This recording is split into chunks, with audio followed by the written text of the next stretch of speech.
Wiffleball Tonight was filmed before a live studio audience. Good evening, everyone. It's June 22nd, 2012. We have just finished announcing the teams for the 19th Annual Shangri La Classic at Bernard J. Avlinger Field at Lakefront Stadium. I'm joined here tonight by Jeff Hicks, and we're going to be running through the teams real quick, bringing the captains up and having a few things to ask them for about 5 minutes each. Jeff, real quick, what did you think of the show tonight? Great show. I think this is another step forward in the evolution of Shangri La Wiffleball. We've got a backdrop. We've got a beautiful evening. It's Christmas in the summertime. Awesome. Again, thanks to the family for getting everything set up here, and thanks to Jeff Kane for all of the work he does here with videos and all the creative ideas. Luke Kirby for all the jersey work, Seth Leeds for all the stat work. All those are going to be umpiring, stat crew, all across the board tomorrow. Just a big thanks for the 19th annual. Pretty amazing to be doing anything for 19 years, Jeff. I'm excited, and I have to stop and congratulate Chris Shoemaker as the home run derby champion tonight, earlier this evening. And congratulations to Chris for your basically almost earn your money back. So good for you. Absolutely. All right, this Hall of Famer averaged a home run every 3.8 at-bats in 2011 on his way to winning Comeback Player of the Year and Tournament MVP, wearing number 08 in tonic for the Draggers, team captain Chris Shoemaker.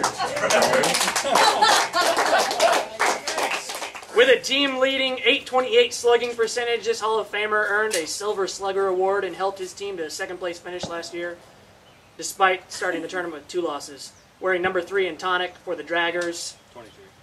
What did I say? 3. Number 23 in tonic for the Draggers, Jamie Hickson. Hey! All right! The Draggers! Woo! That's a full hit. Despite a sophomore slump last year, this Joe Sewell Award winner did not strike out once in 40 plate appearances. Wearing number 17 in tonic for the Draggers, Derek Mayfield. Draggers! Hey! There you go! Let it hang and drag, Derek. All right, we're joined next by Chris Shoemaker wearing what do we call that color? Blue. Tonic blue, the Under Armour Charge cotton we just gave out. You're captaining Team 2. You were amazing last year on a 2-man team. Welcome to the set. Oh, well, thank you. Thank you. Very happy to be here. Well, we're excited. Chris and I have actually been paired up for the first time in I don't remember how long. I think league history. It's been a long time. At least a modern. And we also have Derek Mayfield on our team, who is in his 3rd year.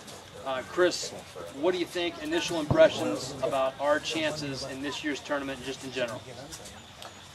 I think we got to be a high seed. I mean, if you'd asked me, I was just telling high seed. Did you say high seed? Oh, yes, that makes much more sense. I think if if you'd asked me at 4 o'clock when I was writhing on the ground by first base, I'd have been a little nervous about tomorrow, but figured out how to hit and not be in pain, and that's what you got to do here, right? You got to hit. So and not be in pain. Well, you're going to be in pain. Right. It's just varying degrees. So I feel great. I mean, I think it's going to be. I think we got a really good shot. Well, Chris, two good pitchers. 2 good pitchers. We have to talk about rotation a little bit later on. Mayfield has been throwing a fair amount here so far, our staff photographer, and thanks in advance to Mayfield for all the photos he's going to take again, as always. And already has. Congratulations to you again. Thank you. I forgot to mention that. What do you owe it all to? What was that? What do you owe all of your success to tonight? Alcohol. Oh, to you. All right. Specifically to you. Specifically to you. The whole deal with the ACL, I mean, we've made a couple references to it, but you've got it blown for the 2nd time, and it's the different one that you had blown last time, right? I've blown my own knee. Actually, this was, so I tore this in... That's your right knee. In my right knee, and maybe that was 2000, could have been? Playing intramural basketball. Playing basketball, and then in February I tore this one, playing basketball again, some Park District basketball. So, I've been dealing with issues related to it. Anybody who's torn an ACL knows that the knee buckles under certain conditions. And so I've been not doing those things, right? Correct. And then first at bat today, you know, it pops out and I'm in a lot of pain pretty Pops fast. out. Explain that a little further. Well, so it buckles. I don't really know how to explain it other than that you can feel the knee shifting. Okay, so Okay, the so stability there's is the a huge stability. issue. Stability is a huge issue. Okay. And when you can't trust it, I mean, it's a big problem, especially out of the Pivoting? box. Pivoting out of the box. What do you think your biggest challenge will be based on what you know right now?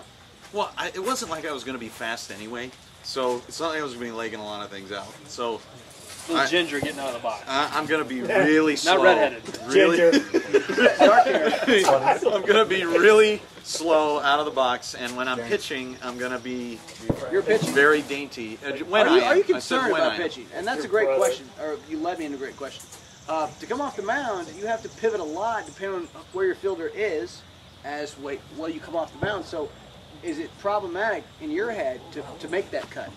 So generally pitching straight at the plate is not a problem. I've been Correct. doing that for a few months.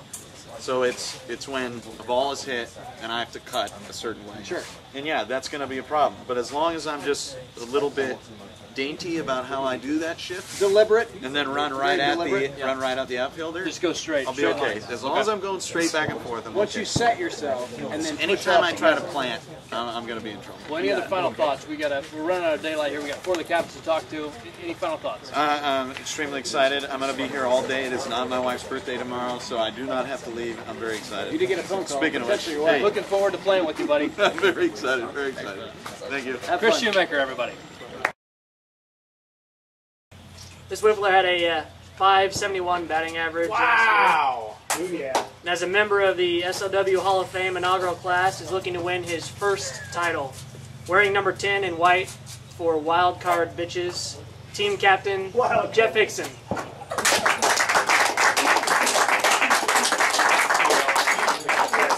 .452 batting average against right-handed pitchers helped this Hall of Fame Wifflers team win last year's championship for his first ever title.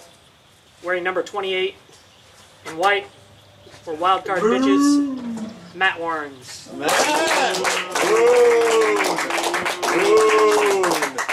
You're wearing white tonight, Jeff. You were statistically the best player on your team. Wild Card Bitches is the team name. You were joined by who?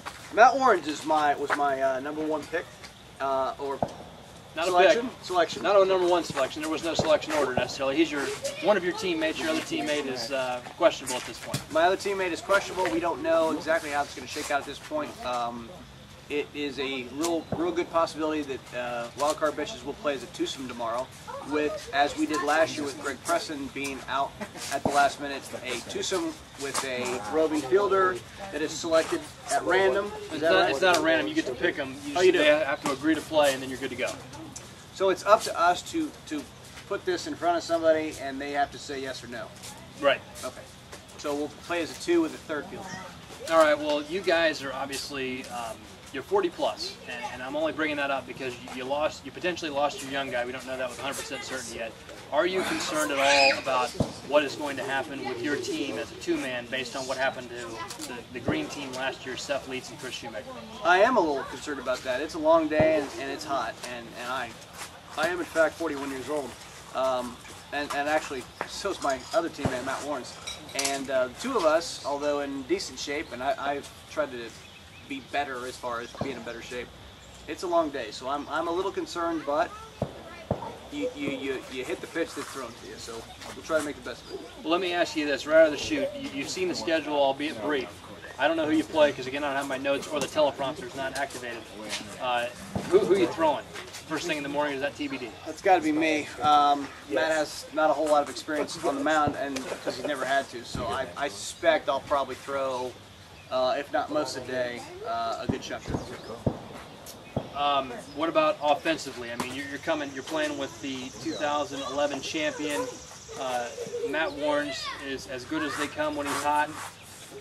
Like all of Go us, ahead. he goes through. He's a little streaky. He's the streakiest Wiffler out here, no question. But you're one of only 2 left-handers in the field this year, That's right. with Chris Shoemaker being the only other one. Do you feel good about the offensive capabilities of your team? Well, I think there is a run we can get. If we can get hot early and get on a run, I think we have as good a shot as anybody because both of us will bat, obviously, one extra time per inning, so at least per inning. if we get on a pretty good hot streak and if Matt starts getting streaky like he is on the good side, then we could potentially make a little run here. And our schedule is favorable. I've actually done some research on it because as one of the 4 guys that knew, I kind of planned through it and I started looking at what the potentials were. There's some gaps in there that will let us rest when it's probably the most important. Well, we're looking for a cool day tomorrow, which is a rarity around here this time of year. So we're hoping for the best. We're hoping, as I joked earlier, that nobody dies. And that nobody now gets our doctor's not here. And our doctor. And we had a doctor coming, so. Doctor? Any final thoughts before we move on to the next team captain? You know, after 19 years, it's the hype and the build is gotten to a crescendo, and I just hope that we can live up to what 19 expects.